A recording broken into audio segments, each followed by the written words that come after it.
All right, cameraman. Today's our very first celebrity guest interview on T2, the Terminator 2 show. So we can't mess this up. We've got legendary film score composer BRAD FIEDEL on the program, so I want everything to be perfect. This goes for you guys too. For the next 30 minutes, I want you guys to keep your shit together. After that, I don't care what you do. Let's just get through this one like professionals.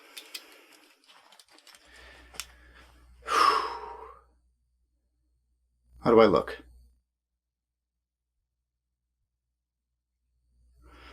All right, roll the thing. I'm ready.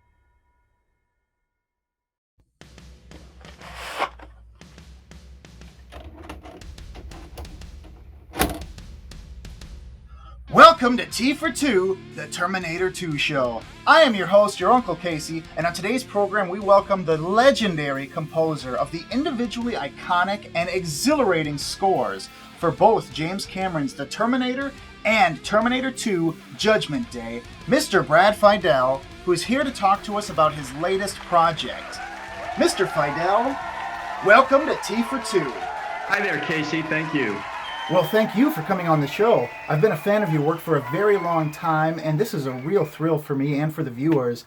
But I'm sure that you've heard plenty of gushing from your fans as you've been more active on social media lately. So I'll... Oh, it's okay. Come on. Just kidding. Can't get enough of it. Well, the viewers and myself love your work, I'll say that much. But one thing I'd like to clarify about your new musical, Full Circle, which comes out in audio form this Wednesday on June 24th, is that not only did you compose the music to this project, but the story of Full Circle was written entirely by you, correct? This project, when you listen to it, picture me in my cave, my studio, top to bottom, coming up with the story, writing the dialogue and the lyrics. I had the help of some wonderful performers who play the parts of the 6 characters, but otherwise, it's all my playing, writing, all of it, and I think that's why it's taken me so long, because I didn't have other collaborators. Usually a musical has what they call a book writer who writes the play, the script, a composer, and a lyricist. Sometimes there's a book writer and one person does the lyrics and composes the music. But in this case, I had this vision, and it was very kind of personal and tuned in my brain, and I just went for all of it. And over the years, I've taken time to step back because I've had other things going on in life, and then the pandemic really got me to hunker down. And I had, luckily, a lot of tracks in the studio of all the songs and the dialogue, and because you're not seeing it, it's kind of like an audiobook musical. So there's a narrator in a script. There's stage directions that describes things that happen that aren't dialogue or singing. So there's a narrator that comes in occasionally and tells you what to picture as far as what's happening, or what, okay, we're in the dream forest now, or whatever, just to give you orientation. But other than that, it's going to require the audience to kind of sit back and imagine it, kind of like old radio theater used to be, Right, and that's why I think that this format that you've come up with, this audio-only musical, is going to be so easy for people to pick up, because not only could you compare it to old-time radio shows, but with the surge in popularity of podcasts and audiobooks in recent years, a lot of people have grown accustomed to listening to audio entertainment, which I think will make Full Circle very easy for people to get into when it comes out this Wednesday, June 24th. Now, for so many years, you've composed music for other people. Tom Holland, Catherine Bigelow, James Cameron. You've created the soundtrack to their stories and to their ideas. Can you tell me how it was different composing the score to your very own original story compared to composing music for someone else's story? How did that affect the creative process? What a great question. How long do you have? um, what's interesting is, and this isn't the core of the answer, but for those people out there who do write or create things, one of the biggest differences was no deadline. So, in the film world, especially for big films, often the filming is running behind schedule, but the marketing department has the release date on July 4th weekend, and that's not changing. So there's this almost terror of not finishing on time. The music's the last thing, and I sign contracts that say if I don't deliver, they take my firstborn. so so that was a real, boy, you had that fire under you. I could sometimes not sleep. I would wake up at on T2, I woke up at 3 or 4 in the morning. In those last weeks, they were up mixing the film at Lucas Skywalker Ranch. I was in my studio finishing because the visual effects were coming in, last minute. So and the music wasn't being done in a digital format. It was being done analog. So there's a lot of drama of just internally being responsible for the last creative contribution to a major project, and even on the smaller projects, So that, deciding to do something of my own without that pressure, first of all, I had to, in a sense, let go of the idea that it had to be. When you do a major film, like when I did the first Terminator, I literally, on that schedule, if you looked at how much time I had to come up with the main idea about 24 to 48 hours after seeing the film.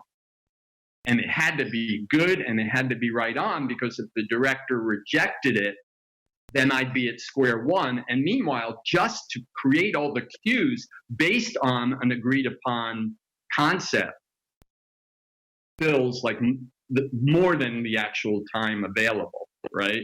So anyway, so that was a big deal.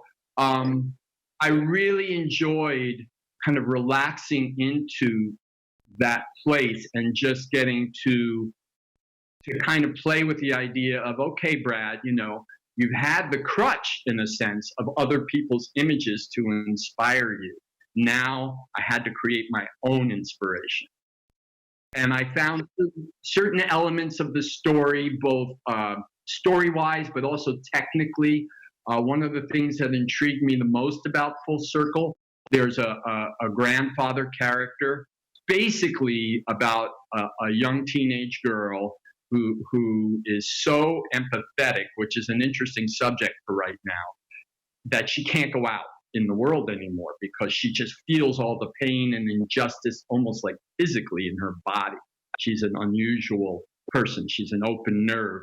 And I think she represents the part of me and all of us that feels those things, but we learn how to shield it to get from point A to point B physically, but also with the goals of our life. We can't feel everybody else's problems all the time. So we turn it off. She can't turn it off. And her grandfather, who she'd never met, collapses in the street outside her family's apartment and has a stroke, and he can't speak. So one of the most interesting elements for me as the creators, when I set that problem, how do I deal with this character? I had this idea, which ends up to be some kind of scientific, part of it is actually scientifically verified now, since I started the project, is that he can't talk, but he can sing. So at first, he's not even singing out loud, he's singing in his thoughts, and she's so empathetic that the only person that hears it is his granddaughter.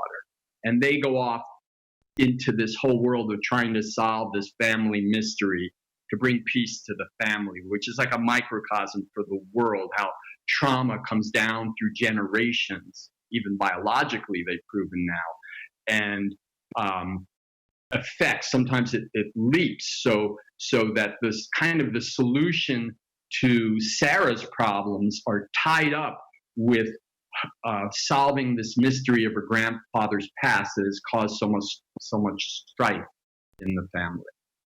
Boy, that was a long answer, but that's, that. So that was kind of, once I could hang my hat on these challenges. What is the story? How do I portray it? How do I work with other characters talking and singing, and one character that's just singing? So it's like a musical, as we would imagine it, combined with an opera for this one character, because he sings everything that comes out of his brain. So it intrigued me enough that it kept me going, Man, I was already looking forward to checking this out simply because the Brad Fiedel name was on it. But so when I'm not here producing T for Two, I work in the medical world. So hearing you explain some of the medical aspects of the story with the stroke and the way that the symptoms affect these relationships, I'm even more excited to hear the story, and I think the viewers of this show will be too. I appreciate the opportunity to talk about it, so thank you for that. The challenge here is, and it's been very rewarding, kind of opening up myself with the help of my press and social media guru, because it's not my world, opening up into that world with Facebook and Instagram and interviews and stuff. It's been so nice to hear from the fans how much the music has meant over the world through their lives, and all people from everywhere. And what's interesting is that when I did this music, social media wasn't really around.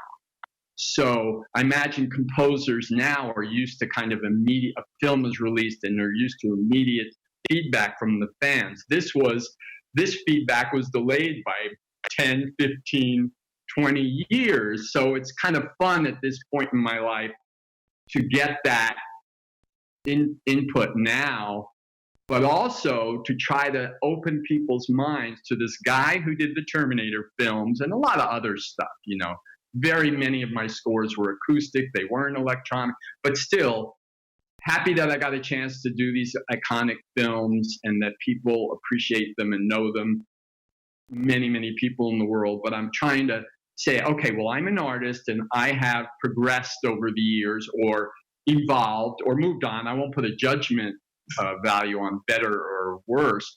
But the bottom line is maybe you can open your mind to what I'm doing now in 2020, And I know that we won't get everybody. And I know that a lot of people will listen to this thing, and stylistically, it does not relate to the Terminator films necessarily. Some of the dark scoring and some of the dramatic moments, there might be a hint, because composers, who they are as an artist. So you can't avoid that certain things sound familiar that you create. But for the most part, it's very different, and I'm just hoping to get as many people as possible to experience this work, get it out of the cave and out to the world. And the pandemic really spurred that on.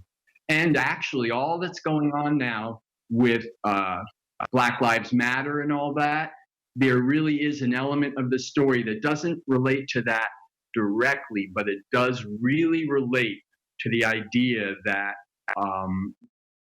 it's not a great idea to close yourself off from what you see and feel about what's going on in the world. We're being called to task as a society for not allowing ourselves to really get what's going on for some of the people that we share this planet with. Absolutely. Very well said. And hopefully the themes within this musical will give people that wider empathetic perspective towards those around us who may be having a rougher go at it. Right. And as you worked on this musical, I can't help but wonder, I think it's a natural tendency for creative types to constantly pressure themselves. I can say for certain that the hardest part of my show is the pressure that I put on myself, constantly asking, man, is anyone really going to like this? Or is this part as interesting to everybody else as it is to me? Is this actually going to be funny? So after a career of pressuring yourself to compose the best possible soundtracks to stories and dialogue that were otherwise contributed by someone else, you're now composing music to the story that you wrote, which is being told through lyrics that you wrote. This is all you. So, in that sense, I can only assume that some of this process must have felt like quadruple pressure on yourself. Would that be fair to say?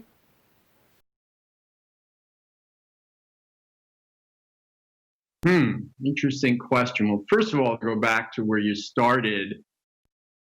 I think I was raised, the religion in my household was not a God religion, it was creativity. I was very lucky to grow up in a family that they were educators. They taught about creativity in all the arts in every way. So I really believe that, and you know, I don't know if we have time to discuss your medical profession and what you do, but I really believe that everybody who is passionate about what they do is creative in their place and what they're doing.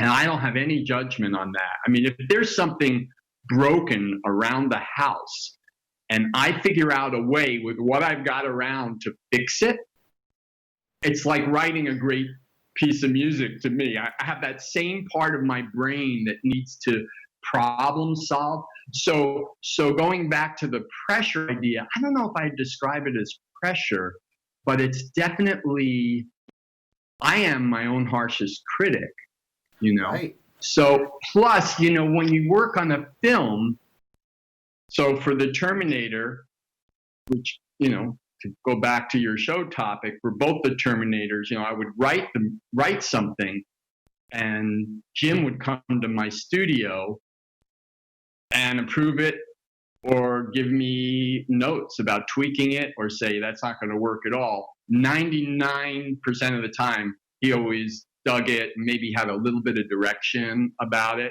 A couple of times in the 3 films we did, he went, you got to go a different way on this. And he would give me some wonderful direction. Well, the pressure, if you want to call it pressure, the challenge of doing my own project with all these pieces of the puzzle to put together was not having that immediate feedback from the boss, in a sense, that would give me relief and say, okay, he likes it, I can move on. Now it's kind of like, does that really work? Is that going to be good? Kind of like what you're talking about when you do your show. You don't have anybody telling you what show to do. This is on you. You are making these choices. So, having no director or anyone to give you feedback, it sounds like that not only gives you more freedom, but it also leaves you without any sort of an idea filter, right? Yeah. I did have my cast members, one of whom is my wife. I did at certain stages over the years show a draft of the script to people that I trust and got feedback. So it wasn't like a complete vacuum, but it always came back to me of like, okay, somebody's suggesting I need this kind of showstopper song, you know, on the home stretch of the musical, and I would try it and listen to it and go, yeah, you know, that's part of the Broadway formula, but it doesn't work for me. It's not where I'm going with this. So the good news is that I got to do this without any commercial considerations. It's a pure expression. Whether or not people, you know, like it or engage with it, or it has a further life, getting on the stage or anything like that, that wasn't my consideration. My consideration was in a selfish way to please myself, to get things into a place where I felt, yes, this is a good portrayal of this little dream that I had, this little vision I had of a project. And I understand you've been working on it for a very long time, many years in fact, if I understand correctly. But the release date wasn't originally planned for this Wednesday, June 24th of 2020. And you've already touched on this, but if you could give us a little more detail on what made you decide to release this now? I had written this as part of an answer to a question that I got, you know, I kind of hit the little bit of blush factor, and it sounded a little self-important. So I want to say that in advance. It's not really what I mean. But I'm sitting at home, and I'm watching this terrible thing happening in the world. And this was just the pandemic. This was before the whole George Floyd killing and all that. But the pandemic itself, really, it's upsetting and scary to watch. And I'm thinking, what can I do? I'm actually in an age group where I'm supposed to be extra careful because I'm an elder at this point. So I was thinking, as an artist, what's my contribution? And I thought, well, the only thing I really have to contribute is my artwork, it's my work. So I thought, full circle. I had kind of put it on a shelf. I didn't quite know what to do with it yet. I was kind of waiting to get to a point where I might find the right people to direct, produce, put it on stage. That's a long process I really don't even know much about how to do. So I thought I could give this for free. Just people are stuck.